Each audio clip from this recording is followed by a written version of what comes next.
అన్నీ తెలిసినట్లు మాటకు మాట మాట్లాడేవాడు మేధావి కాదు. ఏమీ తెలియనట్లు మౌనంగా నిలబడి వినేవాడు మూర్ఖుడు కాదు.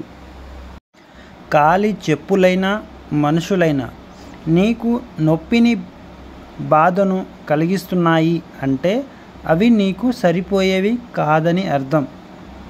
నీ పెళ్ళాన్ని 10 మందిలో తిట్టకు, అందులో నీ కుటుంబ సభ్యుల మధ్య అస్సలు తిట్టకు. ఎందుకంటే తనని, తన ఆత్మగౌరవాన్ని ఇన్సల్ట్ చేసిన వాడవుతావు. మిత్రమా జాగ్రత్త, ప్రతి భార్యను ఎవరు తిట్టొద్దు, బంధువుల మధ్యలో కానీ మీరు ఒంటరిగా ఉన్నప్పుడు కానీ. డబ్బు ఎప్పుడు ఒకచోట స్థిరంగా ఉండదు, నిజమే. అలాగే డబ్బును చూసి దగ్గరయ్యే బంధువులు కూడా కడవరకు మనతో ఉండవు. ఇది 100కు 100% నిజం. ఎందుకంటే ఇది ప్రతి బంధువుల్లో ఫ్యామిలీలో జరిగేది ఇదే సంఘటన.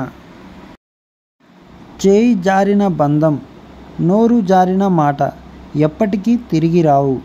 అందుకే బంధాన్ని, అనుబంధాలను కోల్పోయే ముందు, ఎదుటివారిని ఒక మాట అనే ముందు బాగా ఆలోచించడం మంచిది. ఎందుకంటే ఇది ప్రతి ఒక్కరిలోనూ జరుగుతుంది.